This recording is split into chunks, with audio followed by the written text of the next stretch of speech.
سب سے پہلا کویشچن ہے وہ ہے میثاق مدینہ کب ہوا، ایک، اور دوسری بات ہے اس میں کہ اس میں کل کتنے آرٹیکل تھے، میثاق مدینہ میں کل کتنے آرٹیکل تھے، پہلا کویشچن۔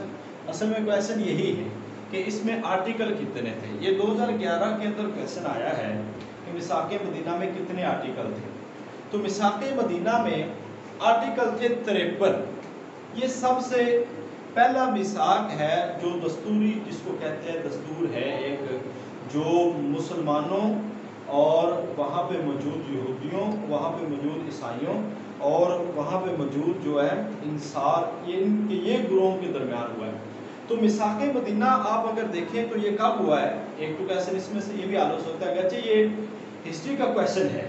میثاق مدینہ ہوا ہے نبی پاک صلی اللہ علیہ وسلم کے مکہ سے مدینہ ہجرت کے بعد پہلی ہجری کے پہلے شمائی میں یہ میثاق مدینہ ہوا ہے، اور پہلی شمائی کے اندر وہاں پہ مسجد ہے، مسجد نبوی، اس کی تعمیر کی گئی ہے، جس کی جگہ حضرت ابو بکر صدیق رضی اللہ تعالی عنہ نے خرید کر نبی پاک صلی اللہ علیہ وسلم کو عطا کی تھی۔ تو یہ وہ ایک پہلا تحریری دستور ہے جو نبی پاک صلی اللہ علیہ وسلم نے کیا، میثاق مدینہ۔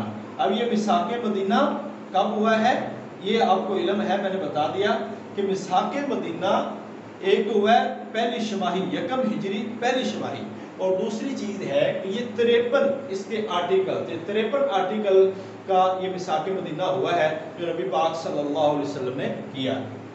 دوسرا کویشچن یہ ہے سورہ عصر میں واو کے معنی کیا ہے، سورہ عصر میں واو کے معنی کیا ہیں؟ تو سورہ عصر میں جو واو کے معنی ہیں وہ ذرا سن لیں۔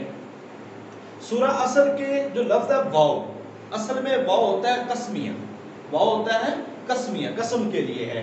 تو اور وا کے بارے میں اگر آپ گرامر کے اندر جائیں تو وہاں پہ وا کا تعلق حرف جار سے ہے، واللہ تاللہ، یہ واللہ تاللہ اس کا مطلب ہوتا ہے اللہ کی قسم ہے، یہ حرف جار ہوتا ہے اس سے بھی۔ تو واو سورہ عصر میں آتی ہے تو اس کا معنی کیا ہوا، یہ قسم کے لیے ہے، یہ جواب آپ کا ٹھیک ہے۔ تیسرا کویشچن ہے قرآن پاک میں لفظ اللہ کتنی مرتبہ آیا ہے۔ اچھا یہ کویشچن ایسے آتے بہت کم ہیں اور میرے خیال سے ایسے کویشچن دینے بھی نہیں چاہیے مگر آ جاتے ہیں، تو برحال یہ 2584 مرتبہ قرآن کے اندر لفظ اللہ آیا ہے۔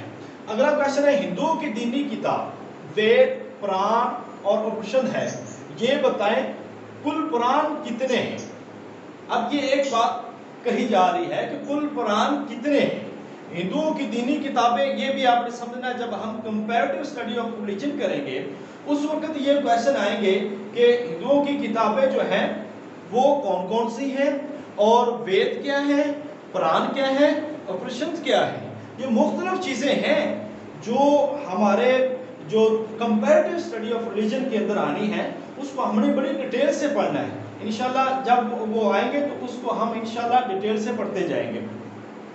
تو اس کے پران کتنے، کل 10 پران ہیں، کل 10 پران ہیں۔ اب یہ پران کیا چیزیں ہیں میں آپ کو یہ بتا رہا ہوں، یہ ہندوؤں کی جو متبرک کتابیں ہیں، جیسے مہا بھارت ہے، جیسے بھگوت گیتا ہے، جیسے رامائن ہے، رامائن ان کی ایک رزمیہ شاعری کی کتاب ہے رامائن، ایسے مہا بھارت ہے وہ بھی ان کی ایک کتاب، ایسے بہت ساری کتابیں ہیں جو ہندو کیا، ان میں سے بڑے بڑے یہ ہیں۔ جب ہم اس میں آئیں گے تو انشاءاللہ ہم ڈیٹیل پہ اس پہ بات کریں گے۔ اب چوتھا کویشچن، پانچواں کویشچن ہے یہودی حضرت موسیٰ علیہ السلام کی طرف کتنی کتابیں منسوب کرتے ہیں۔ یہودی حضرت موسیٰ علیہ السلام کی طرف کتنی کتابیں منسوب کرتے ہیں۔ یہودی حضرت موسیٰ علیہ السلام کی طرف 5 کتابیں منسوب کرتے ہیں۔ اصل میں بیسیکلی دیکھا جائے تو 5 کتابیں وہ نبی حضرت موسیٰ علیہ السلام کی طرف منسوب کرتے ہیں، مگر جو ایک کتاب ہے اس کا نام تورات ہے۔ اب تورات کے اندر آپ کو یہ بتا دیں